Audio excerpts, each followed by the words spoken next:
Let me tell you about a crazy moment from my job as a special agent. Augustine and I were inside a dark, dusty house surrounded by gang members showing off cash-filled briefcases. We were about to take down this fake Roblox plushie smuggling empire when the leader, Pablo, caught on and had two thugs pin our arms behind our back. I tried lying that we were just there for business, but Pablo laughed maniacally, claiming he was invincible. Suddenly, a knock hit the door and a high-pitched voice announced a pizza delivery. One of the thugs sheepishly admitted he ordered it because he was starving. Pablo grumbled, ordered him to answer the door, and forced Augustine to put his hands up. Pablo hid behind the door as it opened, revealing my partner Jane in a sexy outfit. She winked, announcing lunchtime while pulling up her skirt. While the thugs stood drooling, Jane gave us a nod. Augustine grabbed the guy at the door. Jane slammed the door right into Pablo's face, and I stomped my heel onto my captor's foot, elbowed his face, and pinned him to the ground. Jane dusted her hands arrogantly, declaring herself queen while I just rolled my eye. "Hi, I'm Naomi, a special agent."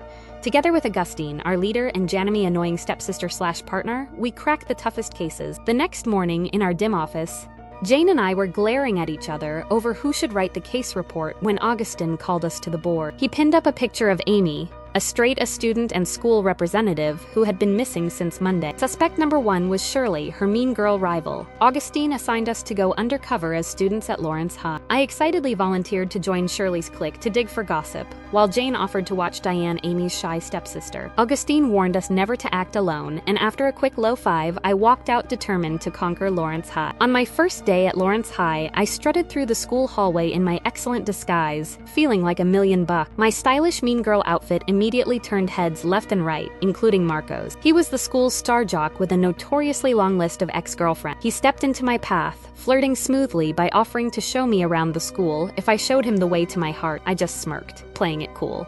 Meanwhile, in another corner of the hallway, a crowd of girls was going crazy over Augustine. He was effortlessly stealing hearts, including Shirley's primary target. But poor Augustine's face went dark, and he was frantically dodging left and right because he was secretly terrified of girls. Seeing Shirley staring, I seized the moment. I purposely strutted past her, swinging my $200,000 Hermes bag right in her field of vision. Sure enough, she stopped me, eyeing my bag with pure admiration. She complimented my sensible fashion style and asked if I wanted to join her group. I smiled warmly and introduced myself as Naomi, internally cheering that the fish had taken the bait. Right at that second, Jane walked by in her nerdy disguise wearing an oversized pastel pink dress. Shirley rudely stopped her, sneering, and asking if she had borrowed her granny's dress for school. The other mean girls burst into nasty laughs, and Shirley turned to me, asking for my agreement. I hesitated for a split second before putting on my snobbiest look, declaring that the dress hurt my eyes and asking who on earth wears pastel pink in this day and age. Shirley and her entourage cackled loudly while Jane shot me a furious glare and stormed off. Oh please, she didn't have to take it so personally. Honestly, she should have thanked me watching Jane get picked on. Was the perfect cover for Diane, Amy's shy stepsister, to approach and comfort her. Mission accomplished.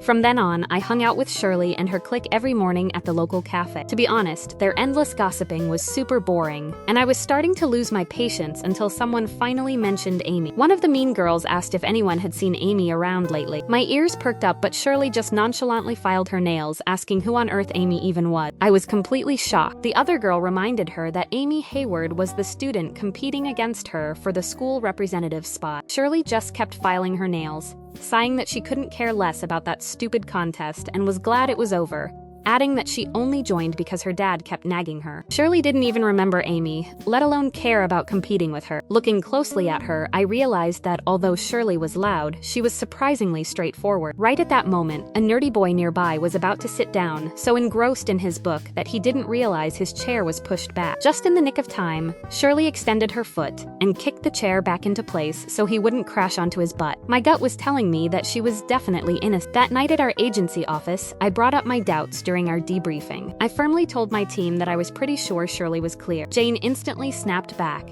asking if I even thought before speaking since Shirley was our #1 suspect, adding that Diane told her Shirley was always picking on other students. I countered that picking on people didn't mean she had dark intentions toward Amy, telling Jane to stop judging people so quickly. Jane scoffed, asking if I should stop siding with the devil, sir, if that was too hard for me because I was one of them. As we glared at each other, Augustine interjected, calling for quiet and telling us to hold our assumptions until we found solid evidence. Jane looked pleased while I clenched my fists in frustration. Dang it, if only I had real proof.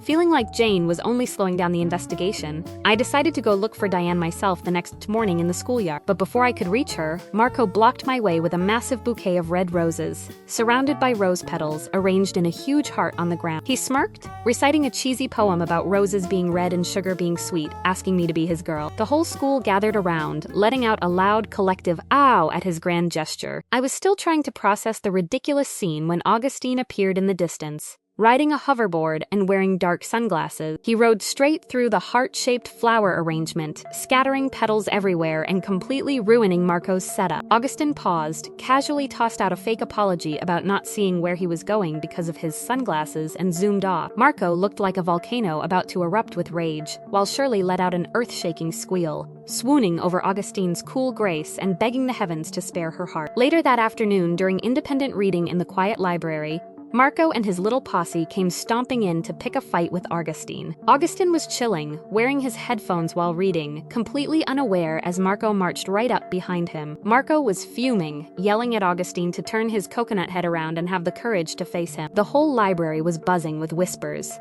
But Augustine just calmly stood up, returned his book as if Marco were totally invisible, and walked over to ask if I wanted to have lunch with him. He pulled me right out of the room, leaving Marco behind grunting like a wild pig while his friends held him back. At lunchtime in the cafeteria, I took a bite of my food and grinned, telling Augustine that it felt pretty good living high school life with boys chasing after me. Augustine cut me off, telling me in a cold, stern voice to stay away from those teenage boys. When I asked why, he warned me not to blow my cover. I laughed it off, telling him Marco was just a kid and definitely not my type. Then I teased him, asking if he wanted to experience some teenage infatuation too, since Shirley clearly had her eye on him. The look of sheer panic on his face was priceless. Who would have thought our cool, charismatic lead agent was actually terrified of girls? During gym class, Shirley tried to flirt by fake tripping right toward Augustine, but Augustine panicked, jumped out of the way, and let her land flat on the floor instead. Looking at me with desperate, pleading eyes, Augustine jogged over to ask for help, but Marco blocked his way. Still holding a grudge, Marco challenged him to a game of dodgeball. Oh boy, Marco had no idea what he was getting into. Augustine was our top agent, could dodge actual bullets, so dodging soft rubber balls was a joke. Augustine sidestepped every throw, then launched one back with so much force it knocked Marco flat onto his back. Lucky for Marco, Diane was nearby and rushed over with a worried face to help him up, but Marco completely ignored her. The moment he spotted me, he gave me a huge grin, handed me a folded slip of paper, and walked away. Diane saw him smiling at me and looked super annoyed. I opened the note in front of the mean girls, and it read, "Will you go out with me?" Shirley rolled her eyes, calling him a loser. But another girl mentioned that Marco must have taken a new interest in me, adding that rumors said he asked Amy out right before she went missing. My heart skipped a beat. Marco met up with Amy right before she vanished. Uh-oh, he was our new prime suspect, not Shirley. At sunset, I met Augustine on the school rooftop to update him. I told him I had a feeling Marco knew something that could lead us to Amy, so I was planning to pretend to go on a date with him. Augustine immediately interrupted, insisting it was way too dangerous, asking what if Marco was behind her disappearance. I reassured him that Marco seemed really into me, but Augustine stressed that Amy went missing right after meeting him, so who knew what could happen to me? I pressed on, explaining that he was our only lead now that Shirley was cleared, promising I could protect myself if anything went wrong. Augustine looked at me with deep worry, sighed, and finally nodded. Yes, it was time for me to close this case. That evening, I got all dressed up in an attractive outfit to go on a date with Marco at a fancy, romantic restaurant. Marco was acting so caring, even gently wiping the corner of my mouth, but I was dying to dig for information. I hesitantly brought up how I heard he and Amy used to be a thing. Marco brushed it off, staring dreamily into my eyes and asking how I could be so perfect like an angel. Forcing a smile, I pushed further, mentioning that rumors claimed he even took her out on a date. Marco tried to dodge it, suggesting we just focus on us. I pulled out my best sad puppy dog eyes, pleading that I just wanted to learn more about him. Marco sighed and finally caved. He confessed that he did ask Amy out, but he never actually saw her that day. Instead, her stepsister Diane showed up, sat at his reserved table, and told him that Amy wouldn't be around for a while. He assumed they were just playing a stupid prank on him, so he left. I froze. Diane knew Amy was going to disappear before she even went missing. I quickly excused myself and rushed out. Diane might have been the exact missing piece we had completely overlooked from the very beginning. When I got back to the agency office that evening, I saw Augustine pacing back and forth nervously. As soon as he spotted me walking through the door, He hurriedly rushed over, grabbing my hands and checking me up and down. He frantically asked if I was okay and whether Marco had done anything to me. My cheeks flushed bright red, but I smiled, reassuring him that I was totally fine before blurting out that I had just uncovered the biggest news. Jane sat quietly nearby, watching us with a bored look. I quickly spilled everything Marco had told me to Augustine and Jane, raising my suspicions about Diane. Jane immediately blew up in anger, asking why I was targeting Diane. She argued that Diane was just a vulnerable victim who got picked on all the time by Shirley. I pointed out that while Diane appeared helpless on the outside, who knew what she was capable of on the inside? I reminded Jane how worried Diane had looked when helping Marco up during gym class, guessing that Diane clearly had a huge crush on Marco and might have gotten jealous of her sister. Jane scoffed, telling me to stop, saying not everyone was a jealous person like me. I gasped in utter frustration. But before we could go at each other's throats, Augustine stepped right between us. He called for order, stating that our argument was getting us nowhere, and ordered us to just keep a close eye on Diane without acting alone. We ended the meeting glaring at each other, and I silently vowed to nail this case before Jane did. The next morning, my suspicions grew when I caught Diane secretly watching Marco play basketball at the outdoor court from a distance. I was convinced she was into him and involved in her sister's disappearance. But since Augustine wouldn't let me make a move, keeping her under constant watch was my only option. Throughout the morning in class, Diane acted extremely strange. She kept receiving phone calls, quietly sneaking out of the room, and returning every time with a troubled expression. That afternoon, I decided to tail her on the street. She walked suspiciously, constantly looking behind her shoulder to check if anyone was following. We walked for a long time, passing through a vast area of abandoned fields until she finally stopped in front of a shabby, dilapidated house. Following her inside late that afternoon,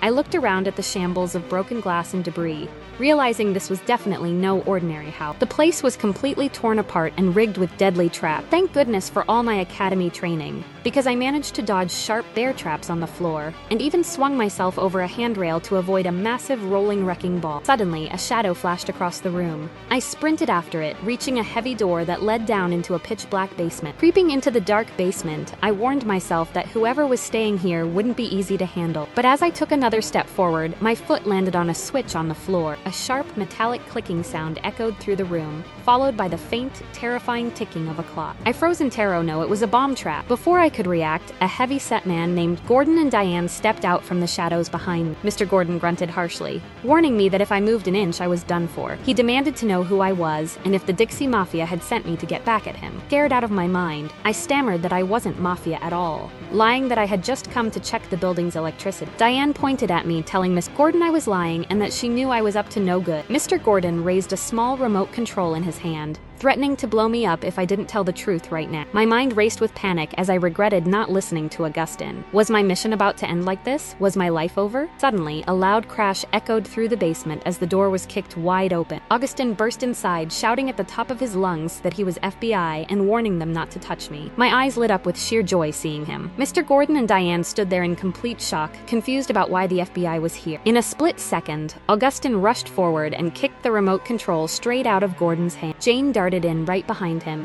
snatched the remote from the air, and flipped the switch off. She let out an annoyed sigh, complaining that the bomb was completely fake. With the trap disarmed, I safely stepped off the switch while Jane grabbed Diane by the arms. I proudly pulled out my badge, introducing myself as Special Agent Naomi Cooper, and sternly asked where they were hiding Amy. Diane panicked, stammering that we had it all wrong, explaining that Mr. Gordon was actually Amy's biological father and would never hurt her. Augustine, Jane, and I exchanged bewildered looks. Tears streamed down Diane's face as she explained that Miss Gordon used to work for a gang, but had turned his life around, which was why he mistook us for his old enemies coming for revenge. She revealed that he had contracted a serious illness requiring a kidney transplant, and Amy was his only matching relative. I asked if she was saying Amy voluntarily agreed to give him a kidney, wondering why they were hiding out in a dark, trap-filled house. Mr. Gordon bowed his head in sadness, crying as he shared that Amy's mother hated him and had forbidden Amy from seeing him. But because Amy had such a golden heart, she insisted on running away to secretly donate her kidney to save his life. Diane added that they had to hide here for the surgery so her mother wouldn't find out. Augustine sternly asked where Amy was right now, and Diane pointed toward a small room nearby, reassuring us that Mr. Gordon was taking good care of her while she helped bring food and supply. I rushed over and kicked the door open, revealing Amy resting quietly in bed with an IV drip attached to her arm. Amy Amy blinked her eyes open, groggily asking Diane what all the noise was about and if she had brought her dad some squash. Looking around at the emotional reunion, Augustine, Jane, and I finally saw the whole picture clearly had gotten it completely wrong the entire time. The next morning, the three of us went to Amy and Diane's house to have an honest talk with their mother. She was completely shocked at first, but as we explained everything, she slowly broke down, realizing how wrong she had been to separate Amy from her father. Touched by her daughter's immense kindness and sacrifice, she softened her heart and promised to let Amy visit Mr. Gordon whenever she wanted.